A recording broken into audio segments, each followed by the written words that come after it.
नमस्कार। प्राइम समाचारमा स्वागत छ। म संगीता कटुवाल। म दृष्टिवाणी थेताल। सुरु गरौं अहिलेसम्मका प्रमुख समाचारबाट। दुई पटक पुनर्स्थापना भएको प्रतिनिधि सभा दलहरूका कारण बन्द। एमालेको अवरोध र सरकारको व्यवस्थाले बैठक बस्नै सकेन। सभामुखद्वारा कोरोनाको बहानामा स्थगित।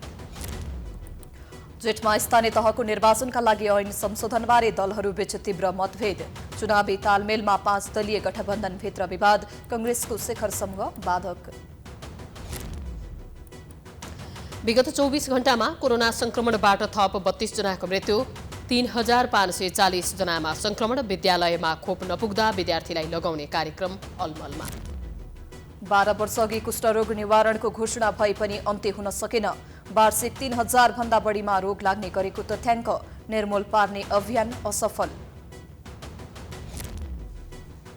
अन्तर्राष्ट्रिय बजारमा मूल्य वृद्धिसँगै नेपालमा इन्धनको मूल्य आकाशिँदै। उपभोक्ताको ढाड सेकेको निगम भने मासिक झण्डै 4 अर्ब घाटामा।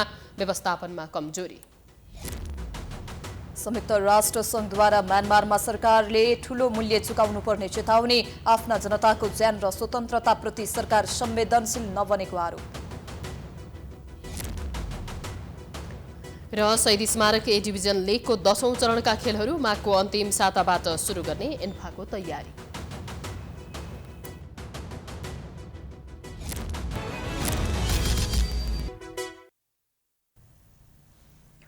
अब समाचार विस्तारमा। संघीय संसदको आज बस्ने भनिएको बैठक सूचना टास गरी 10 दिनका लागि स्थगित गरिएको छ। कोरोना संक्रमणलाई बैठक स्थगित गर्नुको कारण बताइए पनि यसको भित्री कारण भने एमसीसी सम्झौता रहेको छ। एक रिपोर्ट। गत माघ 3 गतेका लागि बोलाइए पनि कोरोना महामारीका कारण स्थगित संघीय संसदको बैठक फेरि बस्न सकेको छैन।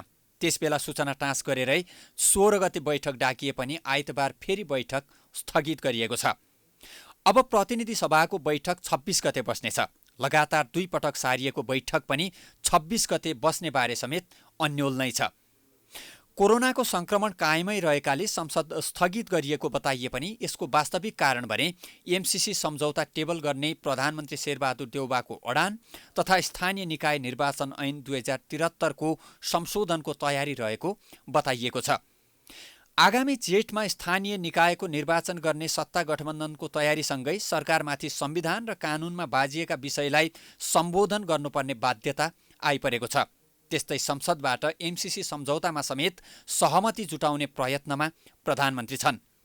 यी दुवै मुद्दामा एमालेसँग सहमति जुटाउने तयारीका लागि केही समय आवश्यक परेकाले संसद बैठक पर सारिएको नेपाली कांग्रेसकी सचेतक पुष्पा भुसालले जानकारी दिइन्। जुन सदनको बिजनेस छ त्यसमा सर्वसम्मतको आवश्यकता पर्छ। अहिले स्थानीय निर्वाचनको लागिको पूर्व सन्ध्यामा जुन कानुन संशोधन गर्ने कुरा आएको छ यो सहमतिबाटै गर्नुपर्ने आवश्यकता हो। त्यसको लागि सदनमा रहेका सबै दलहरूको बीचमा सहमति कायम गर्नुपर्ने हुन्छ। एमाले भने अहिलेको अवस्थामा संसद सुचारू गर्न सकारात्मक छैन। अझ सत्ता गठबन्धन जेठमा निर्वाचन गर्ने तयारीमा रहेको अवस्थामा एमाले भने वैशाखमै चुनाव गराउनुपर्ने अडानमा छ। एमाले नेता शेरबहादुर तामाङका अनुसार एमाले अहिलेको अवस्थामा कुनै पनि ऐन नियम संशोधन गर्न सरकारलाई सहयोग गर्ने पक्षमा छैन। ऐन नियम संशोधन नगरी वैशाखमै निर्वाचन सम्भव भएकाले सरकारले आफूले भनेअनुसार निर्णय गरेको खण्डमा एमाले सहयोग गर्न तयार नरहेको उनको भनाइ छ। अब जेठ 5 भन्दा अगाडि हामीले सम्पन्न गरेर जेठ 5 मा हस्तान्तरण गर्नुपर्ने चाहिँ स्थानीय तह, नयाँ निर्वाचित चाहिँहरूलाई चाहिँ हस्तान्तरण गर्नुपर्ने स्थानीय तह जेठ 6 गते निर्वाचन गर्न मिल्छ भने त्यसपछि 6 महिनासम्म लाने किन नमिल्ने अथवा असोजमा लगे किन नहुने भन्ने ढङ्गको तर्क आउन सक्छ। त्यसैले त्यो तर्क चाहिँ ल्याएर निर्वाचन सार्ने कुत्सित मनसायका साथ जुन ढङ्गले उहाँहरू खेलिराख्नु भएको छ यो प्रति हाम्रो विमति नै छ। वैशाखभित्रको मिति घोषणा गर्नुपर्छ र त्यो मिति घोषणा गर्छ भने हामी हर हिसाबले सघाएर जान तयार छौँ। संसद खुल्ने बित्तिकै स्थानीय तहको निर्वाचन सम्बन्धी ऐन 2073 संशोधन गर्नुका साथै एमसीसी पारित गराउने प्रस्ताव समेत संसदमा पेश गर्ने तयारीमा नेपाली कांग्रेस छ। तर सत्ता गठबन्धनभित्रै पनि एमसीसीको विषयमा सहमति जुट्ने सम्भावना कम छ। नेकपा माओवादी केन्द्र र एकीकृत समाजवादीले अझैसम्म यो विषयमा स्पष्ट धारणा बनाएका छैनन्। त्यस्तै ऐन नियम संशोधन गर्न एमाले सहमत भइहाल्ने अवस्था पनि देखिएको छैन। यस्तोमा 26 गते पनि सहमति जुट्ने भन्दा पनि टक्रावको अवस्था नै कायम रहने सम्भावना बलियो छ।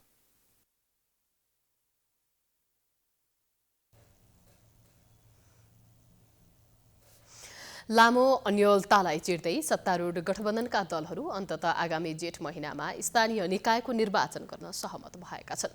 तर स्थानीय निकायको निर्वाचन गर्नुभन्दा अगाडि संविधान र कानूनमा रहेका केही जटिलतालाई भने सम्बोधन गर्न आवश्यक देखिएको छ, जसमा सत्तारूढ र प्रमुख प्रतिपक्ष दल एकमत देखिएका छन्। एक रिपोर्ट। लामो समयदेखिको अन्योलतालाई समाप्त गर्दै सत्तारूढ गठबन्धनका दलहरू आगामी जेठ महिनामा स्थानीय तहको निर्वाचन गर्न सहमत भएका छन्। सत्तारूढ दलको यो निर्णयलाई संसद अवरुद्ध पार्दै आएको प्रमुख प्रतिपक्ष दल नेकपा एमाले समेत स्वागत गरेको छ। तर स्थानीय निकायको निर्वाचन गर्नुभन्दा अगाडि संविधान र स्थानीय तह निर्वाचन ऐनमा रहेका केही जटिलता सम्बोधन गर्नुपर्ने बाध्यतामा सरकार छ। वर्तमान कानूनका आधारमा भन्ने हो भने 2074 सालमा 5 वर्षका लागि चुनिएको स्थानीय सरकारको कार्यकाल आगामी जेठ 5 गते समाप्त हुँदैछ। स्थानीय तह निर्वाचन ऐन 2073 का अनुसार स्थानीय निकायको पदावधि समाप्त हुनु 2 महिना अगावै निर्वाचन सम्पन्न गरिसक्नुपर्छ। अर्थात् आगामी चैत 5 गते भित्र स्थानीय तहको निर्वाचन प्रारम्भ भइसक्नुपर्ने कानुनी बाध्यता छ। उता नेपालको संविधान 2072 को धारा 225 मा गाउँसभा र नगरसभाको कार्यकाल समाप्त भएको 6 महिनाभित्र अर्को निर्वाचन गरिसक्नुपर्ने प्रावधान छ। त्यस्तै संविधानको धारा 215 र 216 मा स्थानीय निकायका पदाधिकारीको कार्यकाल निर्वाचित भएको मितिले 5 वर्ष हुने उल्लेख छ। तर सत्तारूढ गठबन्धनमा रहेका दलहरू भने अघिल्लो पटक वैशाख, असार र असोजमा गरी 3 चरणमा चुनाव भएको हुँदा जेठमा चुनाव गर्ने हो भने असोजमा चुनाव भएकाहरूको कार्यविधि 5 वर्ष पुग्दैन। यही विषयले अहिले अन्यल बढाएको छ। ऐनले त्यसै वखत लेख्यो स्थानीय निकायको निर्वाचन हुँदाखेरि प्रथम पटकको निर्वाचनलाई मानिकन इलेक्सन त्यसले गर्दाखेरि कुनै अप्ठ्यारो पर्ने अवस्था हुँदैन। जेठमा चुनाव भएको खण्डमा समेत असोजमा निर्वाचित भएकाले 5 वर्ष कार्य अवधि पूरा नभएको भन्दै अदालतमा मुद्दा समेत दायर गर्न सक्ने सम्भावना छ। त्यसका लागि सबैभन्दा पहिले राष्ट्रिय सहमति सहित संविधान र कानूनमा रहेका अन्तर्विरोधको सम्बोधन हुनुपर्ने धारणा कानूनका जानकारहरूले पनि बताएका छन्। सच्याउनु पर्यो, संविधानसँग बाँचिएको कानुन मिलाउनु पर्यो। किन मिलाउनु पर्ने? संविधानको धारा 1 मा लेखेको छ संविधानसँग बाँचिएका कानुन अमान्य हुन्छ भनेर लेखेको छ। त्यस कारणले त्यस्तो अमान्य हुने कानुन राख्नु हुँदैन, त्यसैले संशोधन गर्नु पर्यो भने। निर्वाचनका लागि आवश्यक कानुन निर्माण तथा संशोधनका लागि सत्तारूढ दलहरूसँगै प्रमुख प्रतिपक्ष दलले समेत अब इमानदार पहल गर्नुपर्ने आवश्यकता देखिएको छ। नेपाली कांग्रेसका नेता दीपक खड्काले आफ्नो पार्टीले अहिले गरेको 5 दलीय गठबन्धनलाई साथमै लिएर चुनावमा जाने सम्भावना रहेको बताएका छन्। रिपोर्टर्स क्लब नेपालले आइतबार काठमाडौँमा गरेको साक्षात्कारमा उनले पार्टीका नेताहरूको बीचमा पनि निर्वाचनमा 5 दलीय गठबन्धनसँगै जाने वा नजाने भन्ने बारे आफ्नो मत रहेको उल्लेख गरेका हुन्। नेता खड्काले कांग्रेस चुनावको पक्षमा रहेको भन्दै चुनाव हुँदैन कि भन्ने आशंका नपाल्न पनि आग्रह गरे। आजको जे जति खुला अर्थतन्त्रका कुरा गर्नुस्, उदारीकरणका कुरा गर्नुस्, अहिले हामीहरूले जे सञ्चार माध्यमहरू प्रयोग गरिराखेका भोगिराखेका कुराहरू गर्नुस्, चाहे टेलिकमका कुरा गर्नुस्, चाहे हवाई सेक्टरका कुरा गर्नुस्, चाहे यातायातको कुरा गर्नुस्, चाहे शिक्षाका कुरा गर्नुस्, चाहे सञ्चारका कुरा गर्नुस्, सबै क्षेत्रमा नेपाली कांग्रेसको नेतृत्व हुँदै काम भएको कुरा म यहाँलाई निवेदन गर्न चाहन्छु। साक्षात्कारमा एमालेका नेता शेरबहादुर तामाङले सत्ता गठबन्धनले आगामी जेठभित्र स्थानीय तहको निर्वाचन गर्ने भनेर भने पनि सरकारले निर्वाचनको मिति घोषणा नगरेसम्म विश्वास गरिहाल्ने अवस्था नभएको बताए। निर्वाचनको तयारी गर्न कुनै बाधा नभएको भन्दै उनले वैशाखमै निर्वाचन गराउन सकिने बताए। लोकतन्त्रमाथि विश्वास राख्छ भने वैशाखभित्रै निर्वाचन गर्नुपर्छ, केही बितेको छैन। अहिले माघको 16 गते अब तयारी गर्नलाई कुनै फरक पर्दैन, टाइम छ, हामीसँग प्रशस्ति टाइम छ। चैत्र वैशाखमा निर्वाचन गर्न सक्छौँ हामी। सत्ता गठबन्धनको हिजोको बैठकले जेठभित्र स्थानीय तहको चुनाव गर्ने गरी मिति घोषणा गर्न सरकारलाई सुझाव दिएको थियो।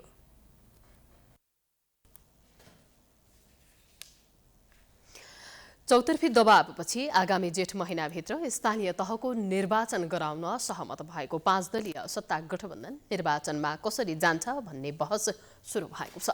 यो सँगै नेपाली कांग्रेस गठबन्धन सहित निर्वाचनमा जान नचाहेको खण्डमा गठबन्धनमा रहेका दलहरू कसरी अगाडि बढ्लान् भन्ने विषय समेत अहिले बहसमा आएको छ। कांग्रेसभित्र निर्वाचनमा एक्लै जानुपर्छ भन्ने मत बलियो छ भने बाँकी सत्ता घटकहरू भने गठबन्धन सहित निर्वाचनमा जान चाहिरहेका छन्। एक रिपोर्ट।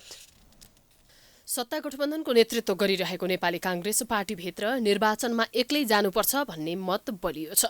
प्रधानमन्त्री शेरबहादुर देउवालाई सत्ता गठबन्धन तोड्न पार्टीभित्रबाट ठूलो दबाव छ।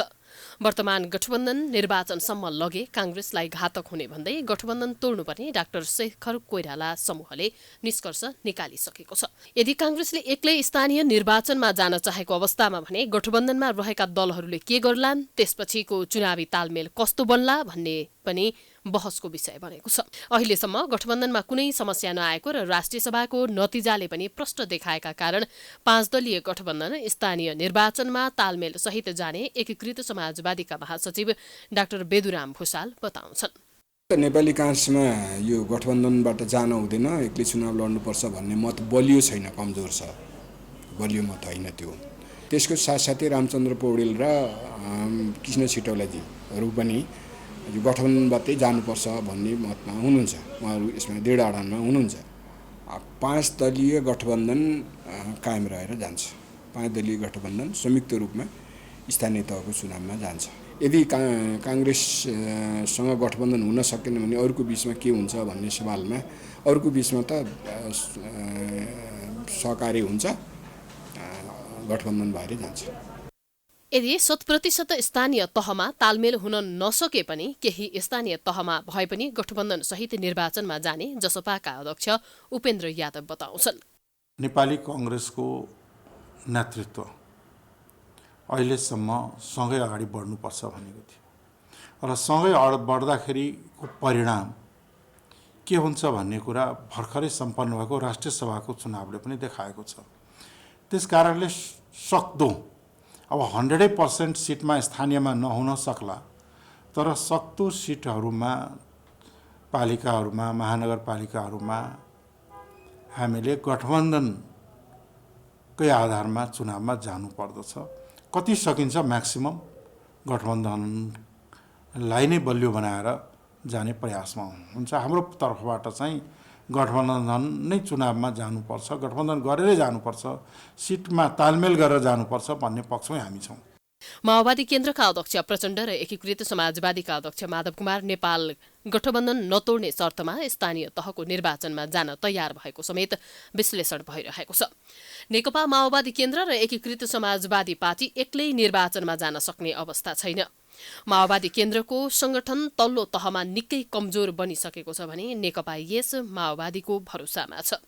त्यसकारण गठबन्धनको सहारामा उनीहरू पार्टीको अस्तित्व जोगाउने दाउमा रहेका छन्। विगतको सहमति अनुसार सहकार्यलाई निरन्तरता दिँदै गठबन्धन सहित निर्वाचनमा जाने माओवादी केन्द्रका नेता देवप्रसाद गुरुङ बताउँछन्। नेपाली कांग्रेसमा थुप्रै विविधताका बावजुद पनि यो सहकार्यको प्रक्रिया अगाडि बढेको हो हैन। अब सहकार्यमा जानुहुन्न भने धार पनि नभएको होइन त्यहाँभित्र। त्यसो हुँदाहुँदै पनि 5 दलीय सहकार्य र गठबन्धनमा प्रक्रिया अगाडि बढेको हो। त्यसो भएको हुनाले त्यहाँभित्र उठ्ने मतभेदहरू विवादहरूले यो प्रक्रियामा कति प्रभावित पार्छ पार्दैन भनेर भन्न सकिँदैन। अहिले यसै गर्छ भनेर भन्न सकिँदैन। अहिलेसम्म संस्थागत रूपले के हुन्छ भनेर हेर्ने हो। संस्थागत रूपले अहिलेसम्म चाहिँ तपाईँको कोलिसन गरेरै जानुपर्छ, सहमति सहकार्य गरेरै जानुपर्छ। तत्कालीन केपी शर्मा ओली सरकारलाई विस्थापन गर्दै संसद पुनर्स्थापनाका लागि एक ठाउँमा उभिँदै आएका गठबन्धनमा रहेका दलहरू पछिल्लो समय राष्ट्रिय तथा अन्तर्राष्ट्रिय विषयहरूमा फरक कित्तामा उभिएका छन्।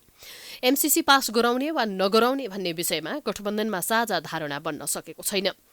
नेकपा माओवादी केन्द्र र नेकपा एकीकृत समाजवादी यथास्थितिमा एमसीसी पास गर्न नसकिने अडानमा छन्। तर प्रधानमन्त्री देउबा भने कुनै पनि हालतमा एमसीसी पास गराउने पक्षमा रहेका छन्। एमसीसीकै मुद्दाले गठबन्धनभित्र टकराव बढ्दै गएको छ। उता प्रमुख प्रतिपक्ष एमाले कांग्रेसलाई गठबन्धन तोडे एकलौटी सरकार चलाउन दिने र एमसीसी पारित गर्न सघाउने प्रस्ताव गरेको छ। सत्तारूढ 5 दलीय गठबन्धनको राजनीतिक समन्वय समितिले स्थानीय तहको निर्वाचन जेठ महिनाभित्रै गर्ने निर्णय लिएको छ। तर सत्ताको नेतृत्व गरेको नेपाली कांग्रेसभित्र पनि स्थानीय तहको चुनावका विषयमा गठबन्धन गरेर जाने वा नगरिकन जाने भन्नेमा स्पष्ट द्वैधार देखिएको छ। एक रिपोर्ट। स्थानीय तहको निर्वाचनको विषयमा मिलेरै जानुपर्ने पक्षमा अहिले सत्ता गठबन्धनमा भएका 5 दल मध्ये 4 दल नेकपा माओवादी केन्द्र, नेकपा एकीकृत समाजवादी, जनता समाजवादी पार्टी र राष्ट्रिय जनमोर्चाको समान धारणा रहेको छ। तर सत्ताको नेतृत्व गरेको नेपाली कांग्रेसभित्र भने स्थानीय तह चुनावको विषयलाई लिएर गठबन्धन गरेर जाने वा नगरिकन जाने भनेर स्पष्ट द्वैधार देखिएको छ। कांग्रेस संस्थापन पक्ष भने पार्टीको केन्द्रीय कमिटी बैठक राखी स्थानीय तह चुनावमा गठबन्धन गरेर जाने कि एक्लै जाने भन्ने निर्णय लिने पक्षमा देखिएको छ। केन्द्रीय समितिमा 2/3 भन्दा बढी मत रहेको संस्थापन पक्ष गठबन्धन बिनै मैदानमा उत्रिँदा पुनः कम्युनिस्टहरू मिल्ने र सत्ताको नेतृत्व गुम्ने भएमा देखिन्छ। त्यसैले पनि गठबन्धन कायम गरी अगाडि बढ्ने सोचमा संस्थापन पक्ष छ। नेपाली कांग्रेस एक्लै निर्वाचनमा यो तीनटै तहको निर्वाचनमा एक्लै जाने कि गठबन्धन गरेर जाने भन्ने विषयमा दुईटा विचार आएका छन्। त्यो विषयमा केन्द्रीय समितिमा छलफल गरेर नेपाली कांग्रेसले एउटा धारणा बनाएर लिएर जान्छ। हामीले एक्लै जित्न सक्ने अवस्था भयो भने हामी एक्लै पनि जान सक्छौँ, होइन भनेपछि के परिस्थिति निर्माण हुन्छ त्यो परिस्थितिलाई मूल्याङ्कन गरेर हामी अगाडि जाने सोचमा छौँ। यता संस्थापन इतर पक्ष भने कांग्रेस एक्लै बलियो रहेको र कुनै दलसँग गठबन्धन गरेर जानु नपर्ने पक्षमा देखिएको छ। लोकतान्त्रिक दल नेपाली कांग्रेसको आफ्नो इज्जत प्रतिष्ठा कायम राख्न पनि सिद्धान्त विचार नमिल्ने दलहरूसँग गठबन्धन गरेर जानुको अर्थ नरहेको संस्थापन इतरको बुझाइ छ। कम्युनिस्टहरू मिलेर अन्ततः कांग्रेसलाई सिद्ध्याउने खेल पनि हुन सक्ने आशंका संस्थापन इतरको छ। त्यसैले बेलैमा कांग्रेसले आफैलाई एक्लै सक्षम छ भनेर प्रस्तुत हुनुपर्ने संस्थापन इतरका नेताहरूको भनाइ छ। कसैको बहुमत नआउने आकलन गर्दै संस्थापन इतर समूहले चुनाव पछि र सरकार सञ्चालनमा भने गठबन्धन गरेर जान सकिने धारणा राखेको छ। गठबन्धन त तपाईँ सरकार सञ्चालनको लागि गठबन्धन गर्ने हो, त त्यो गठबन्धन तपाईँको पोस्ट इलेक्सन गठबन्धन चाहिँ नै हुनुपर्छ। अहिले किनभने हामीहरूको निर्वाचन प्रणाली नै यस्तो किसिमको छ कि त्यो कुनै पनि राजनीतिक दलको बहुमत आउँदैन। त्यसकारण अन्य राजनीतिक दलहरूसित गठबन्धन गरेर जानुपर्छ। तर निर्वाचनमा हामी गठबन्धनमा जानु हुँदैन, किनभने नेपाली कांग्रेस एउटा लोकतान्त्रिक पार्टी हो। यसको आफ्नै विचार र सिद्धान्त छ। त्यो विचार र सिद्धान्त अन्य पार्टीहरूसित मिल्दैन, खास गरिकन कम्युनिस्टहरूसित हामीहरूको मिल्दैन। त्यसकारण एक्लै चुनाव लड्नुपर्छ। माघ 12 गते भएको राष्ट्रिय सभा निर्वाचनमा इगो साँधेर एमालेलाई हराएका सत्तारूढ नेपाली कांग्रेस, नेकपा माओवादी केन्द्र, नेकपा एकीकृत समाजवादी, जनता समाजवादी पार्टी र राष्ट्रिय जनमोर्चाको चासो गठबन्धनलाई बलियो बनाएर एमालेलाई एक्ल्याउने नै रहेको छ। यता गठबन्धनका सबै दल आफ्नो अस्तित्व जोगाउने ध्याउनमा पनि रहेका देखिन्छन्। चुनावमा पनि गठबन्धनको एकता हुन्छ कि भन्ने विषयले नेकपा एमालेलाई भने झस्काएको छ। गठबन्धनका दलहरूलाई फुटाएर आफ्नो पक्षतिर ल्याउन पनि एमालेको अनौपचारिक कसरत जारी रहेको छ। गठबन्धन बाहिर रहेका रापरपा, लोकतान्त्रिक समाजवादी पार्टी लगायत अन्य साना दलहरूसँग पनि एमालेले एकता कायम गरेर जान सकिन्छ कि भन्ने विषयमा छलफल गरिराखेको बुझिएको छ। आगामी स्थानीय तहको चुनावका विषयमा गठबन्धनको नेतृत्व गरेको काङ्ग्रेसभित्रै देखिएको दुईधार र किचलोले भने राष्ट्रिय राजनीतिले कस्तो मोड लिन्छ त्यो भने हेर्न बाँकी नै छ। प्राइम टाइम्स एचडीका लागि हरिशरण तिमल सिन्हाको रिपोर्ट। समाचारको सिलसिला जारी छ, हामी विश्रामपछि आउँछौँ। बाँकी समाचारको साथमा विश्रामपछि स्वागत छ। अब बाँकी समाचार। राजनीतिको मोर्चामा असक्षमको दाग लागेका प्रधानमन्त्री शेरबहादुर देउबा गठबन्धनको सरकार चलाउन भने माहिर छन्। तत्काल स्थानीय निकायको निर्वाचनको विरोधमा रहेका सत्तासीन दलहरूलाई मनाएर आगामी जेठ महिनामा चुनाव गराउन सहमतिमा ल्याउँदै देउबाले आफूलाई फेरि एकपटक सत्ता राजनीतिको माहिर खेलाडीका रूपमा परिचित गराएका छन्। एक रिपोर्ट। बहुदलीय व्यवस्था पुनर्स्थापना यता गठबन्धनको सरकार चलाउन सबैभन्दा माहिर मानिएका नेता हुन् प्रधानमन्त्री शेरबहादुर देउबा।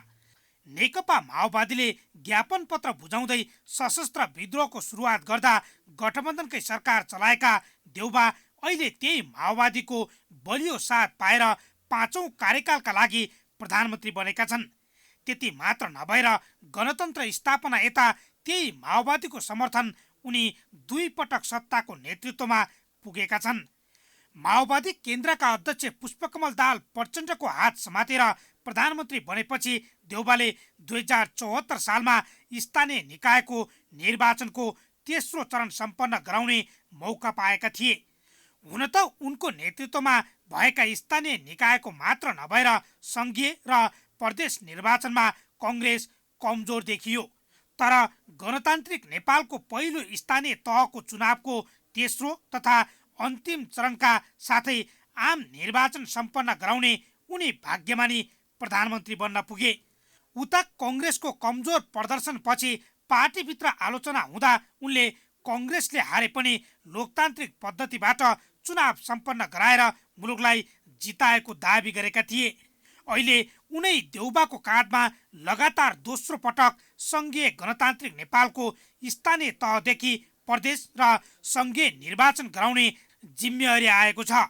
हुन त माओवादी केन्द्र र एकीकृत समाजवादीले गठबन्धनमा पहिले संघीय र त्यसपछि मात्रै स्थानीय तहको चुनाव गर्ने प्रस्ताव राखेका थिए। यो प्रस्तावसँगै प्रमुख प्रतिपक्ष नेकपा एमाले राजनीतिक रूपमा सशङ्कित मात्र बनेन, झन्डै महिना दिन नै अनेक टिक्का टिप्पणीको वर्षा पनि गर्यो। तर सत्ता गठबन्धनका दलहरूले चित्त बुझाएरै प्रधानमन्त्री देउबाले स्थानीय तहको निर्वाचन जेठ मसान्तभित्र गर्ने प्रतिबद्धता जनाएपछि आन्दोलनमा उत्रिने घोषणा गरेको एमालेको मुख समेत बन्द भएको छ। लोकतन्त्रको सबैभन्दा सुन्दर पक्ष भनेकै आवधिक निर्वाचन हो।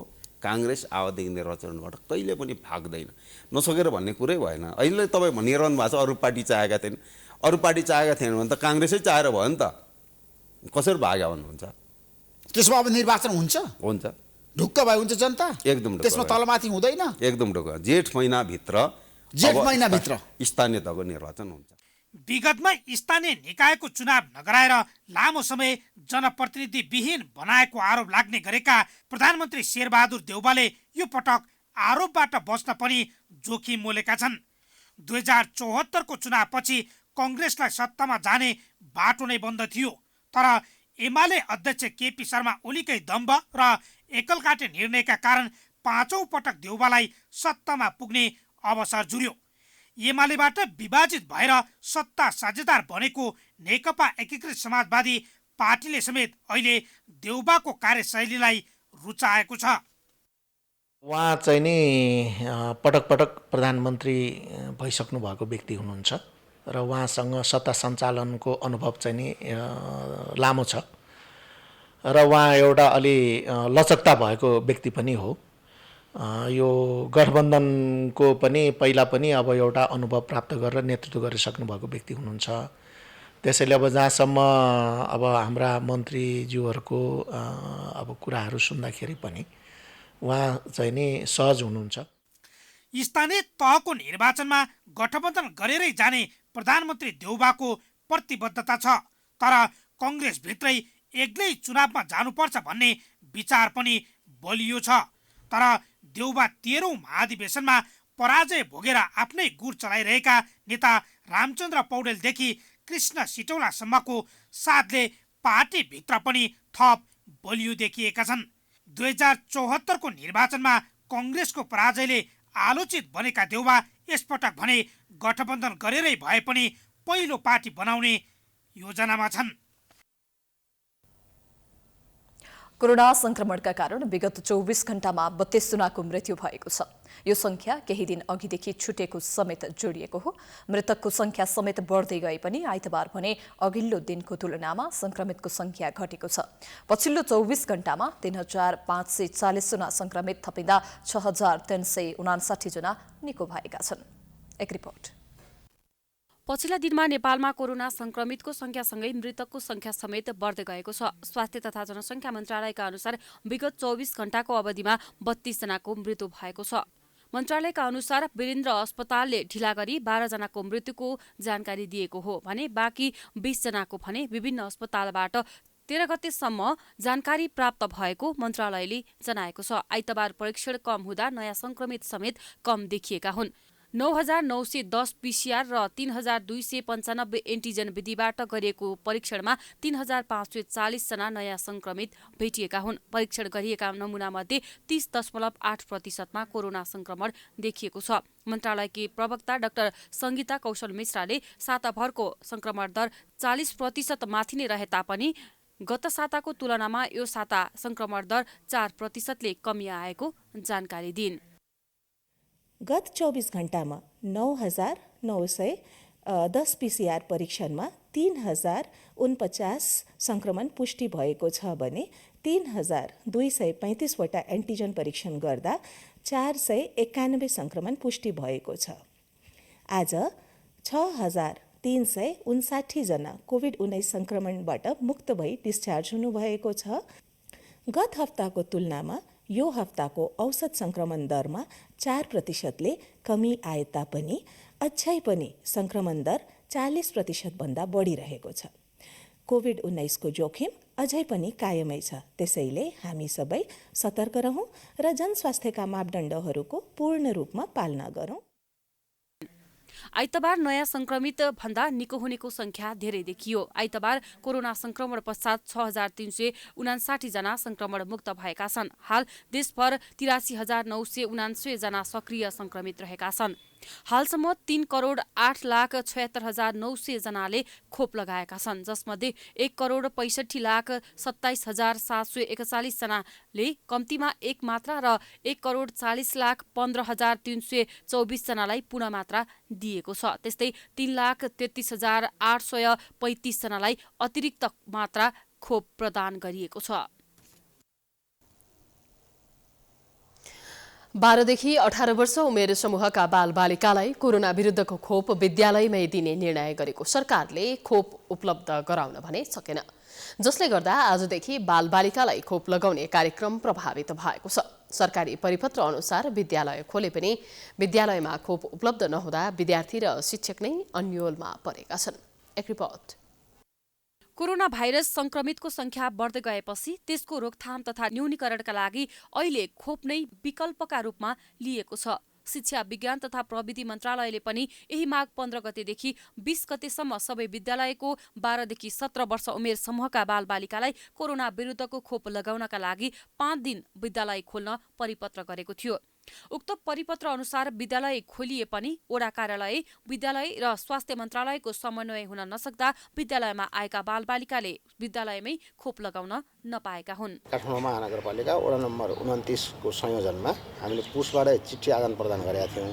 यही पुस 30 गतेका दिन उहाँहरूको टोली आएर सबै 18 वर्ष मुनिका सबै भाइ बहिनीहरूलाई खोप लगाइसक्नु भएको छ। लहर चलेपछि स्कुलहरू बन्द भएको थियो, त्यही पनि हामीले चाहिँ नि गार्जियनहरूलाई नोटिस सर्कुलेसन गरेर वडासँग समन्वय गरेर हामीले चाहिँ बच्चाहरूलाई यहाँ 12 देखि 17 वर्षको बच्चाहरूलाई चाहिँ 29 गतेतिर लायौँ हामीले। हामीले त प्री नोटिसै गरेर सबै गार्जियनलाई सर्कुलेसन गरेर गराएको थियो। तोकिएको उमेर समूहका विद्यार्थीलाई उक्त अवधिभित्र खोप लगाउन देशभरका विद्यालयहरूलाई मन्त्रालयले विज्ञप्ति नै जारी गरेर विद्यालय खुलाउन परिपत्र गरेको हो। केही विद्यालयका प्राचार्यले भने आफै वडा कार्यालयसँग समन्वय गरेर पुस महिनामै केही विद्यार्थीलाई खोप लगाए पनि अझै धेरै विद्यालयका विद्यार्थीले कोरोना विरुद्धको खोप लगाउन पाएका छैनन्। स्वास्थ्य मन्त्रालयले विद्यालयमा खोप कार्यक्रम सञ्चालन नगर्दा सबै विद्यार्थीले खोप लगाउन नपाएका हुन्। खोप लगाउन छुटेका विद्यार्थी कुन दिन खबर आउँछ र खोप लगाउने भनेर विद्यालयमा कुरेर बस्न बाध्य छन्। यो खोप चाहिँ लगाइसक्यो र अहिले यो 16 गतेबाट चाहिँ छुट भएका विद्यार्थीहरूको लागि चाहिँ 16बाट स्कुल खोल्नु भनेको हो।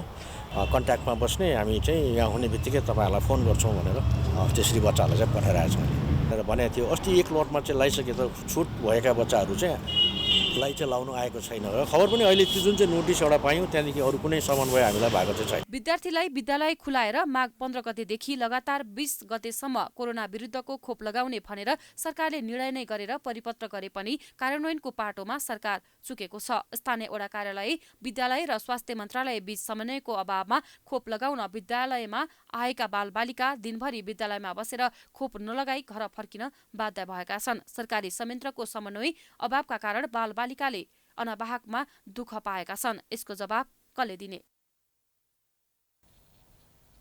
सन् 2010मै नेपालमा कुष्ठरोग निवारण भएको घोषणा गरियो, तर सरकारले निवारण भएको घोषणा गरेको कुष्ठरोगीको संख्या अहिले पनि बढ्दो छ।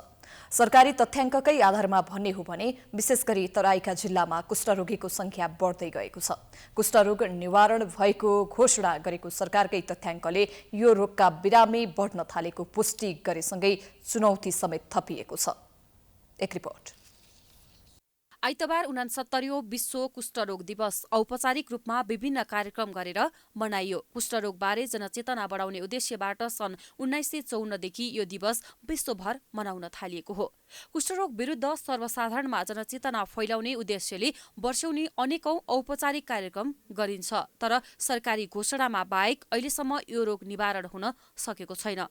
नेपालमा कुष्ठरोग निवारणको घोषणा गरिएको 1 दशक भन्दा बढी समय बितिसक्दा समेत नयाँ बिरामी नदेखिनका लागि सरकारले विशेष ध्यान दिन सकेको छैन। यसका लागि न जनशक्ति पर्याप्त छन् न त योजनामुखी कार्यक्रम नै, जसले गर्दा नयाँ बिरामी थपिने क्रमसँगै सरकारको काँधमा चुनौती समेत थपिएको छ। जुन टार्गेट ग्रुपसम्म हामीले पुग्नु पर्थ्यो चेतनाका कार्यक्रमहरू लिएर अलिकति पुग्न नसकेको कारणले पनि त्यो ग्रुपहरूमा चाहिँ अलिकति बढी कुष्ठरोगका बिरामीहरू देखिएको छ। अर्को चाहिँ नेपाल गभर्मेन्टले 2010मा इलिमिनेसन भनेर घोषणा गरेपछि बुझाइ के रह्यो भने अब त नेपालमा कुष्ठरोगका बिरामी नै छैनन् कि अब त पब्लिक हेल्थको एस्पेक्टमा कुष्ठरोगलाई हेर्नु नपर्ने हो कि कार्यक्रमहरू अब नचाहिने हो कि बजेटहरू नछुट्याउनु पर्ने हो कि भन्ने मानसिकता चाहिँ हाम्रो गभर्मेन्टमा पनि पुग्यो। तर वास्तविकता के थियो भने हो हामीले एउटा टार्गेट रिच गरेका थियौँ, प्रति 10,000मा 1 भन्दा कममा झार्ने भन्ने टार्गेट थियो। त्यो टार्गेट हामीले एचिभ गऱ्यौँ, तर त्यसको मतलब त्यो 1 लाई अझ 0मा झार्नेतिर हामी लाग्नु पर्थ्यो। त्यतातिर अलिकति हामी स्लो भएको अथवा नेग्लेक्ट गरेको, इग्नोर गरेको कारणले चाहिँ समस्याहरू चाहिँ अझ बढ्न थाल्यो। कुष्ठरोग निवारणको घोषणा भएपछि नेपालमा कुष्ठरोगीको संख्या 0.7% थियो। अहिले विशेष गरी तराई लगायत विभिन्न 11 जिल्लामा कुष्ठरोगको प्रकोप दर 1% भन्दा माथि छ। कुष्ठरोगको कारण हालसम्म 31,000 जना भन्दा बढी अपाङ्ग भएको तथ्याङ्क छ। कुष्ठरोग लागेको अवस्थामा शरीरमा नचिलाउने खालको सेतो फुस्टो दाग देखा पर्ने, हात खुट्टामा छुँदा या चिमोड्दा थाहा नहुने तथा शरीरमा कमजोर महसुस हुँदै जानुका साथै कहिलेकाहीँ मुटु तथा मृगौलामा समेत असर पुग्ने विज्ञ बताउँछन्। नसामा असर गरेर हातखुट्टामा घाउहरू भइरहने, छोएको थाहा नहुने, चियाको कप समात्यो भने थाहा नहुने, पोलिरहने, हिँड्दाखेरि चप्पल फुस्किरहने, त्यो चाहिँ खुट्टाको नसाहरू असर गरेर, त्यस्तै हातका नसाहरू असर गरेर अघि मैले उल्लेखित गरे जस्तो समस्याहरू हुन्छ हैन। त्यो हुनाले चाहिँ अब पछि गएर हातखुट्टाहरूमा असर गर्दै गएर नसामा असर गरेपछि हातखुट्टाहरू झर्दै जाने अथवा खाने जुन आफै स्वतः जाने रोग जुन निर्माण हुन्छ, त्यसले गर्दा चाहिँ अलिकति सामाजिक यो जुन तिरस्कार, लेप्रोसीको स्टिग्मा भन्छौँ त्यो चाहिँ हुन्छ। अब त्योलाई प्रिभेन्ट गर्न मुख्य हाम्रो ध्येय चाहिँ के हो भने कुष्ठरोगका बिरामीलाई सकेसम्म छिटो पत्ता लगाउने। कुष्ठरोग त छाला मात्र होइन, नसा, हड्डी, मुटु, फोक्सो, कलेजो सबैमा असर गर्छ यसले।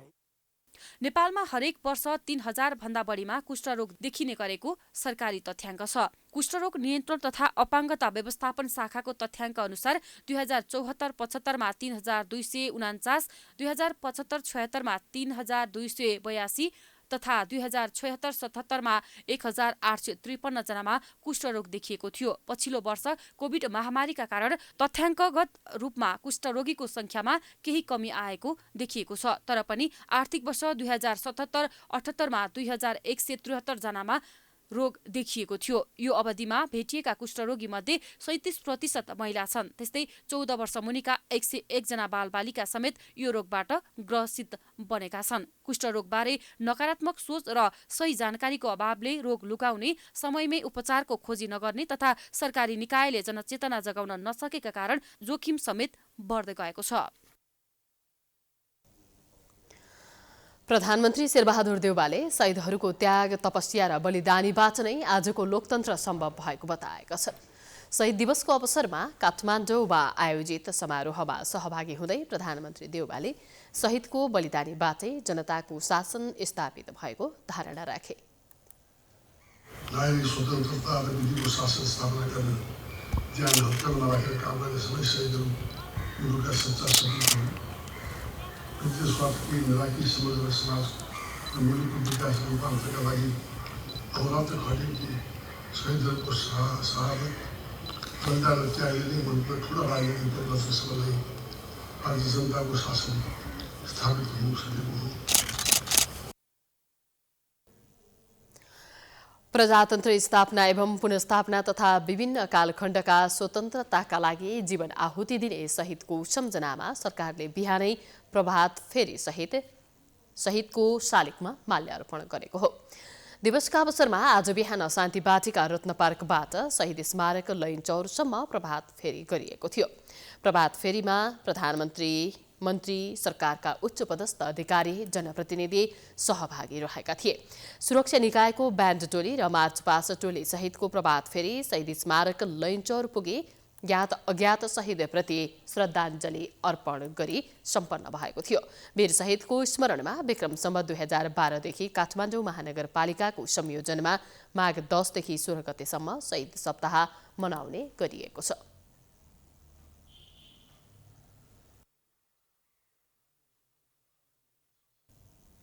समाचारको सिलसिला जारी छ। हामी विश्रामपछि आउँछौँ। बाँकी समाचारको साथमा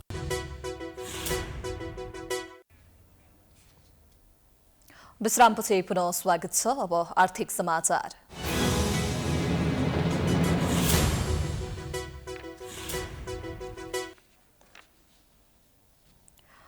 हरेक आधा महिनामा 1 अर्ब 88 करोड रुपैयाँ घाटा बेहोर्न बाध्य नेपाल आयल निगम अहिले मूल्य स्थिरीकरण कोषको रकम चलाएर सञ्चालनमा आइरहेको छ। उता निगमले देशका विभिन्न 4 स्थानमा भण्डारण क्षमता विस्तारको कार्य सुरु गरेको छ भने भारतबाट पाइपलाइन मार्फत थप इन्धन ल्याउने प्रक्रिया पनि अगाडि बढाएको छ। एक रिपोर्ट। अन्तर्राष्ट्रिय बजारमा मूल्य वृद्धिसँगै पछिल्लो समय नेपालमा इन्धनको मूल्य आकाशिँदै गएको छ। इन्डियन आयल कर्पोरेसन आइओसीले पछिल्लो समय पठाएको मूल्य सूची अनुसार अहिले निगमलाई पाक्षिक रूपमा पेट्रोलमा 34 करोड 81 लाख, डिजेलमा 57 करोड र ग्यासमा सबैभन्दा धेरै 1 अर्ब 15 करोड रुपैयाँ घाटा छ। मट्टीतेल र हवाई इन्धनमा भने क्रमशः 2 करोड 61 लाख र 16 करोड रुपैयाँ नाफा छ। समग्रमा भने निगमले हरेक 15 दिनमा झण्डै 1 अर्ब 88 करोड रुपैयाँ घाटा बेहोरिरहनु परेको छ। केही समय अघि ब्रेक इभन बिन्दुमा पुगेको निगमले मूल्य स्थिरीकरण कोषबाट 1 अर्ब 80 करोड रुपैयाँ झिकेर आइओसीलाई भुक्तानी गरेर पेट्रोलियम पदार्थ बिक्री गरिरहेको छ। उपभोक्तासँग हरेक लिटरमा उठाउने थप 1 रुपैयाँ मूल्य स्थिरीकरण कोषमा जम्मा हुने गरेको छ। निगमले रकम चलाउन थालेपछि 8 अर्बको कोष अहिले करिब 6.5 अर्बमा खुम्चिएको छ। निगम भने यो कोषको रकम चलाउनु बाध्यता रहेको बताउँछ। सबभन्दा ठुलो कुरा त एलपी ग्यासमा निगमले चाहिँ 15 दिनमा चाहिँ 1 अर्ब 15 करोड चाहिँ नोक्सानी बेरेको अवस्था छ। निगम चाहिँ एउटा सरकारी स्वामित्वको संस्था भएको हुनाले चाहिँ सरकारले पनि केही न केही चाहिँ पोलिसीहरू लिएला अथवा निगमसँग पनि अहिलेसम्म पनि केही मात्रामा चाहिँ स्थिरीकरण कोषमा रकम रहेको छ र त्यो रकमको प्रयोगसम्म चाहिँ हामीले चाहिँ निगमलाई चाहिँ पेट्रोल पदार्थ आयात गर्न सफल हुन्छौँ भने त्यसपछि केही कठिन अवस्था आउँछ। उता महँगीले विकराल रूप लिइरहँदा निगमको विकल्प नरहेको उपभोक्ता अधिकार कर्मीको बुझाइ छ। तर निगमको घाटा कम गर्न अहिले सरकारले पेट्रोलियम पदार्थमा लगाएको कर घटाउनुपर्ने अधिकार कर्मीहरूको धारणा छ। पेट्रोलियम पदार्थ बेचेर राज्य सञ्चालन गर्छु भन्ने नियत गलत रहेको भन्दै अधिकार कर्मीले तेलमा सुशासन कायम गर्नुपर्ने धारणा समेत व्यक्त गरेका छन्। पेट्रोलियम पदार्थको कर लिएर म राज्य सञ्चालन गर्छु भनेर बेइमानी गर्न पाइन्छ? आयल निगमलाई नि त्यो अझ यसलाई जिम्मेवारी, यहाँ त के गर्नै पर्दैन। कर अत्याधिक बढी ल्याएको छ, अनि त्यसपछि आयल निगम अत्याधिक बढी खर्च छ र डिलरहरूले र त्यसमा बिचका जुन काम गर्ने मान्छेहरूले बढी खर्च ल्याएन। इन्डियाको प्यारामिटर मात्रै दिँदै पुग्छ। यति गएपछि पनि यो चाहिँ तेलमा सुशासन आउँछ। आइतबारकै मूल्य हेर्ने हो भने अन्तर्राष्ट्रिय बजारमा कच्चा तेलको मूल्य बढेर प्रति ब्यारेल $90 पुगेको छ। अहिले मुख्य गरी अन्तर्राष्ट्रिय बजारमा भएको मूल्य वृद्धि र अत्याधिक करका कारण नेपालमा इन्धनका लागि उपभोक्ताले धेरै मूल्य तिरिरहनु परेको छ। निगमका अनुसार पछिल्लो समय जोर बिजोर प्रणाली लागू हुँदा पेट्रोल र डिजेलको खपत 35% घटेको र यसले केही राहत दिएको छ। सञ्चितको कुरा गर्दा निगमसँग अहिले डिजेल 9 दिनलाई र पेट्रोल 7 दिनका लागि भण्डारण गर्ने क्षमता रहेको छ। चितवन, झापा, सर्लाही र भैरवामा आइओसीसँग G2G सम्झौता मार्फत भण्डारण क्षमता विस्तारको प्रक्रिया अगाडि बढाइएको निगमले जनाएको छ। यस्तै भारतको सिलगुडीबाट झापाको 4 आलीसम्म पाइपलाइन मार्फत पेट्रोलियम पदार्थ ल्याउन सर्वे सम्पन्न गरिएको छ। निगमले अमलेखगञ्जबाट चितवनसम्म पाइपलाइन विस्तार गरेर भण्डारण गर्नेबारे पनि सर्वे गरिसकेको छ। यसअघि मोतिहारी अमलेखगञ्ज पाइपलाइन विस्तार गरेर डिजेल मात्र आयात गरिरहेको निगमले प्रतिवर्ष ढुवानी खर्चमा 1.5 अर्ब रुपियाँ बचत गरेको छ। तापक्रम नोक्सानी शून्यमा झरेको, भन्सार नाकामा अड्किने समस्या अन्त्य भएको र मिसावटमा हुने समस्या पनि हटेको निगमको दाबी छ। निगमले अब एउटै पाइपलाइन मार्फत भारतबाट डिजेल, पेट्रोल र मट्टीतेल ल्याएर बिक्री गर्ने नीति अगाडि बढाएको छ। प्राइम टाइम्स एचडीका लागि क्यामेरामा अर्जुन भण्डारीका साथ हरिशरण नेउपाने, काठमाडौँ। साताको पहिलो कारोबार दिन आइतबार शेयर बजार परिसूचक नेप्सेमा उछाल नै आएको छ। नेप्से 105.55 अङ्कले बढेर 2885.53 अङ्कमा पुगेको छ। केही दिनको करेक्सनपछि बजार पुनः लयमा फर्किएको अनुमान गरिएको छ। बजारमा कवर्गका परिसूचकहरूको मापन गर्ने सेन्सिटिभ इन्डेक्स 19.81 अङ्कले बढेको छ। सबै समूहको परिसूचकका अवस्था सुधारात्मक देखिएको आइतबारको बजारमा 5 कम्पनीको मूल्यमा सकारात्मक सर्किट लागेको छ।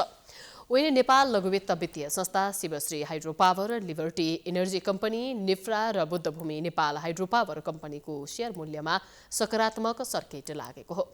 बजारमा 231 कम्पनीको 1,21,55,432 किता शेयर 81,706 पटक खरिद बिक्री हुँदा 6 अर्ब 32 करोड रुपैयाँ बराबरको कारोबार भएको छ।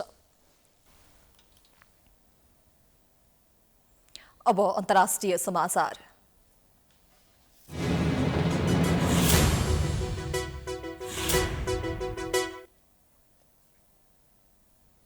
संयुक्त राष्ट्रसङ्घका मानवाधिकार प्रमुख मिसेल बासेलले म्यानमारका जनताको ज्यान र स्वतन्त्रताप्रति संवेदनशील नबनेकोमा सरकारले ठूलो मूल्य चुकाउनु पर्ने चेतावनी दिएकी छन्।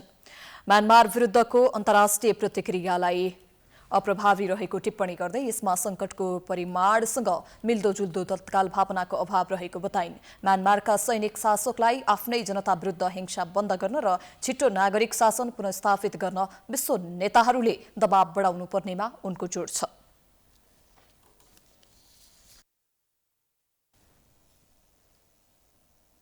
अब खेलकुद समाचार।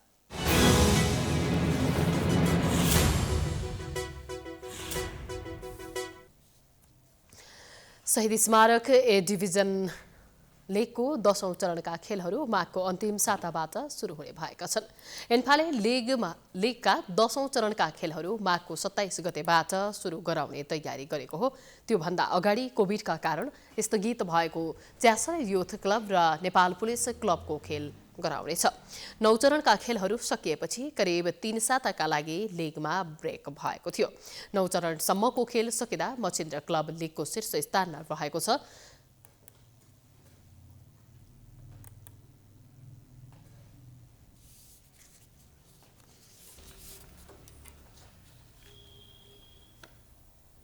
यो सँगै हामी समाचारको अन्त्यमा आइपुगेका छौं। जाँदा जाँदै प्रमुख समाचार पुनः एकपटक।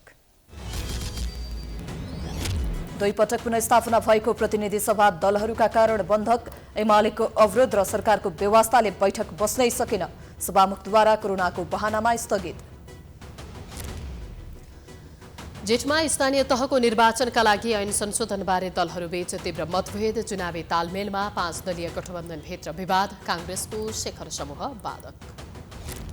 विगत 24 घण्टामा कोरोना संक्रमणबाट थप 32 जनाको मृत्यु।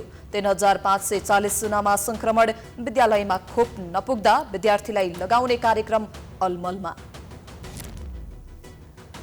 12 वर्ष अघि कुष्ठरोग निवारणको घोषणा भए पनि अन्त्य हुन सकेन। वार्षिक 3000 भन्दा बढीमा रोग लाग्ने गरेको तथ्याङ्क निर्मूल पार्ने अभियान असफल।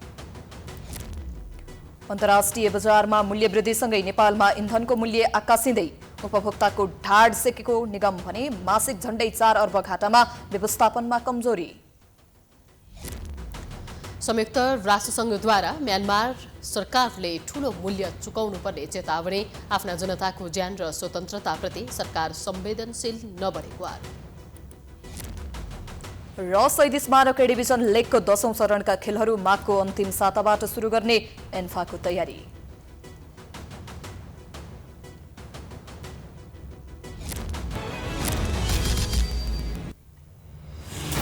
प्राइम समाचार अहिलेलाई सकियो।